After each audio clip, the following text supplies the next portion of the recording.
Hello everyone and welcome to my little corner of the internet. My name's Michael and I'm bitten by a radioactive book.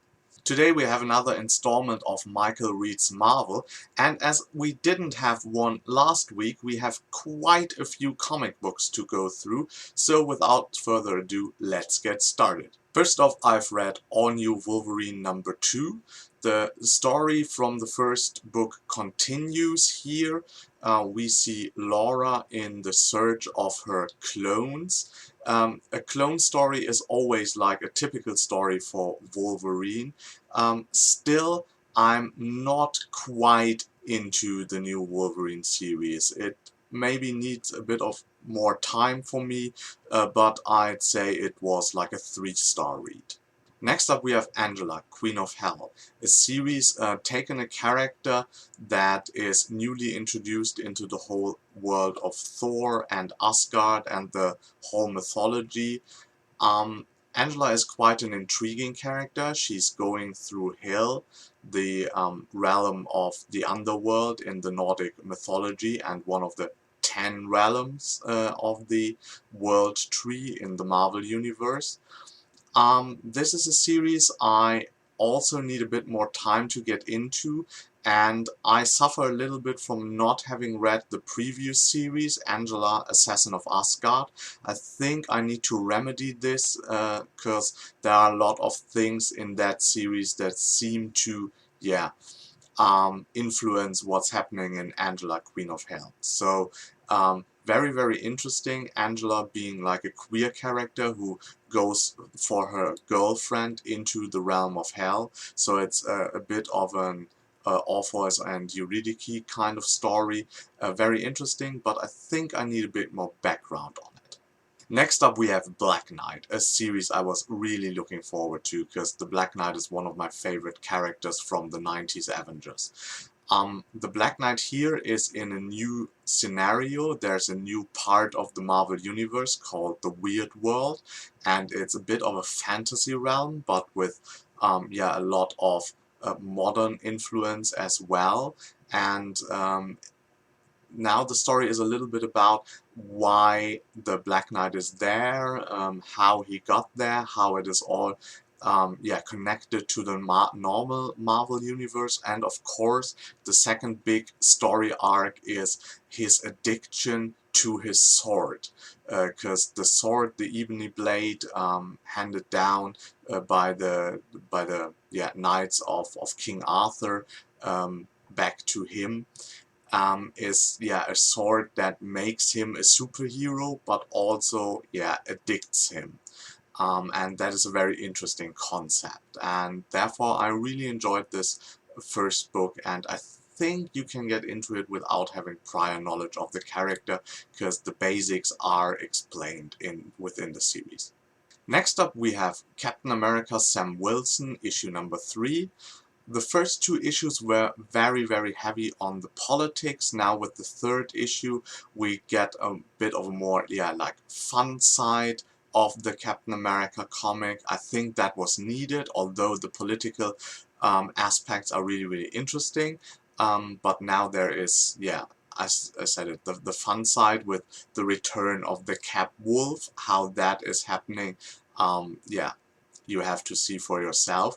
And at the end, some, for me, very beloved villains of the series return, so I'm really looking forward to see how that progresses. Nick Spencer, the author, seems to be one of my favorite authors at the moment at Marvel, so I think I'm going to follow Cap for now.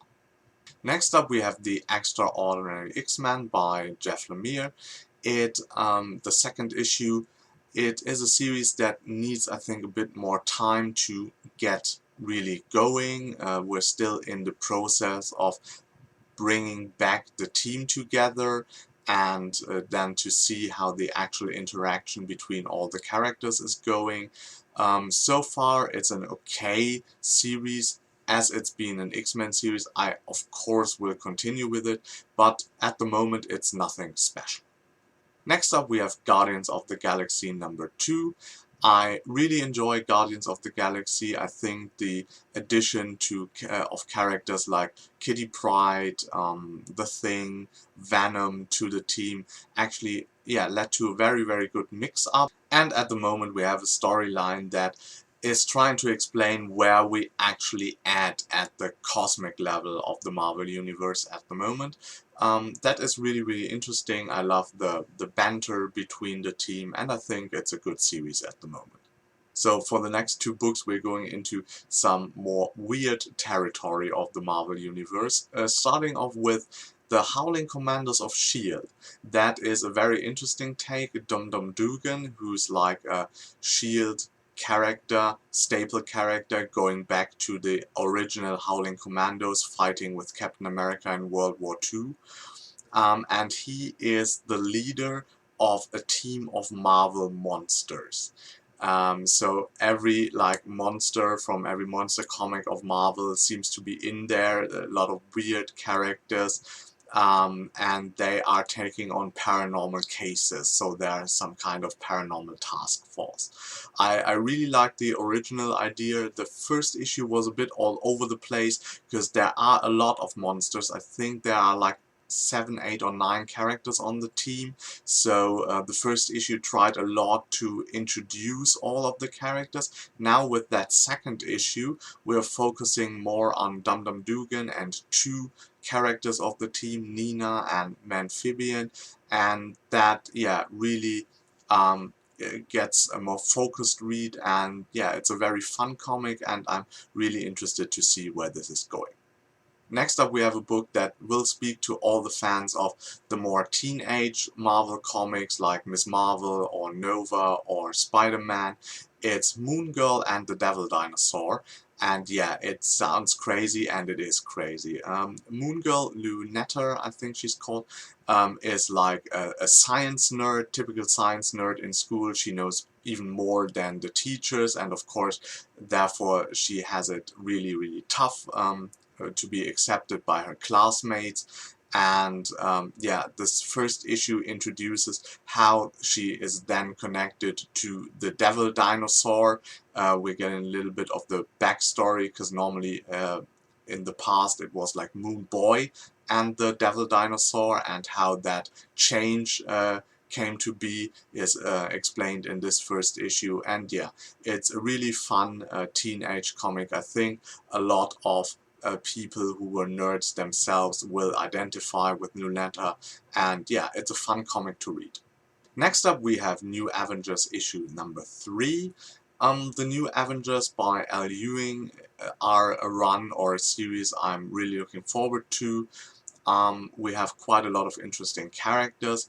This book focuses a lot on Hulkling and Wiccan, who are a gay couple on the team, and it's going a little bit into the past of Hulkling. I think you can read this without having prior knowledge of the characters. It will all make more sense, of course, if you already know them, but it's pretty well explained, and yeah, I'm really interested to see where Al Ewing is taking the series. I really like all of Al Ewing's series, so this one was another good read as well.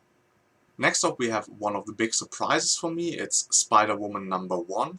It was a series when it was first pitched, I was like, oh no, it's a pregnancy story. Spider-Woman is pregnant there.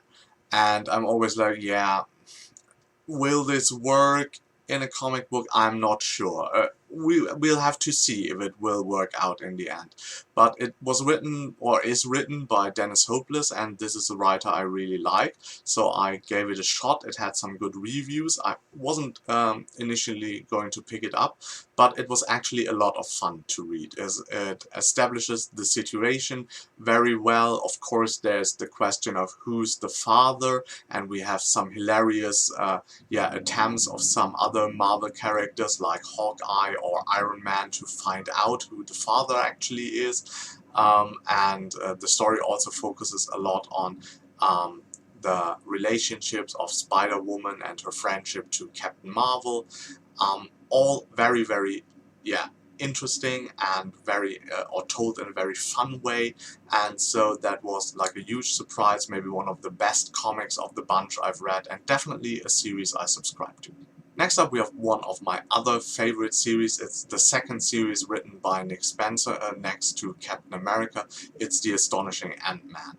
And the last Ant-Man series, also written by Nick Spencer, already was one of my favorite series because I love the way he introduces Scott Lang as a bit of a struggling father, more of a loser superhero type. All is very, very funny. It's a series that has a great combination of lightheartedness and humor, and on the other hand the drama of being someone who more often fails than succeeds. And yeah, that speaks to me, and yeah, the Astonishing Ant-Man, definitely one of the better series at the moment of Marvel. Next off we have the first issue of the new The Mighty Thor series, starring the female Thor. This is a series that is like a direct continuation of the last series and the series before, so I think if you're following The Mighty Thor for quite some while, this will make way more sense to you than if you are a new reader. I think if you're a new reader you should at least have read the first 8-book series of the new Mighty Thor, starring the female Thor, and even better if you pick up Thor God of Thunder, the 25-issue series that came before. All are written by Jason Aaron, by the same author, and it's all one like huge big story. I think you can jump on this series right now as well. It will be possible for you to understand it, but I think having the background knowledge and following threads, plot threads that are already in play is way easier if you've read the series before. Next up we have the Uncanny Avengers Annual #1, so it's not part of the normal series, it's a standalone story of the Uncanny Avengers. It was quite an interesting story, I liked it. With the annuals it's always hit or miss. It was not a story I was like totally amazed by, but it did a bit of or introduce, I think, a thread that will be used in other Marvel series, so it will definitely be interesting to get this backstory of some events that are going to happen. So yeah, it was an interesting read, but I don't think it's a necessary read. Next up we have Uncanny Inhumans. This is a story where Black Bolt is mainly going for his son, who is like imprisoned by Kang the Conqueror. Also, there's of course the issue that Black Bolt and Medusa have at the moment, Medusa having taken the Human Torch as a lover, and now Black Bolt finds out about this. So we have like high-end drama on the personal side and high-end drama on like the plot and the superhero side.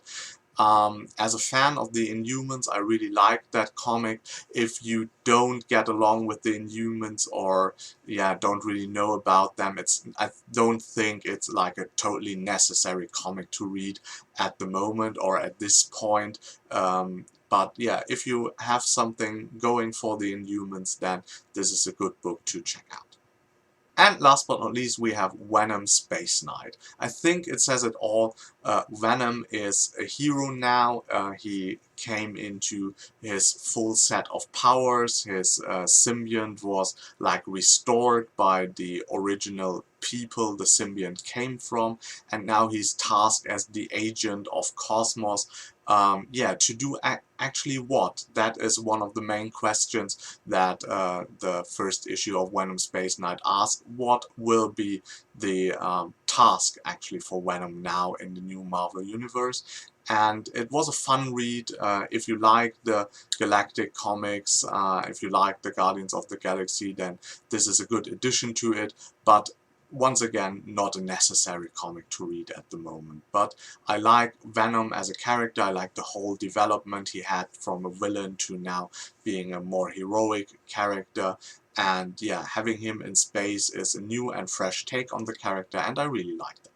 So this was a very brief run through of all the comic books, but yeah, I apologize, but we had 15 books to get through, so I try to be more like on point and not too rambly. So yeah, if you enjoyed this video, please hit the like button. If you want to see more of me, subscribe to my channel. And until next time, I hope you get bitten by a really good book too. Bye!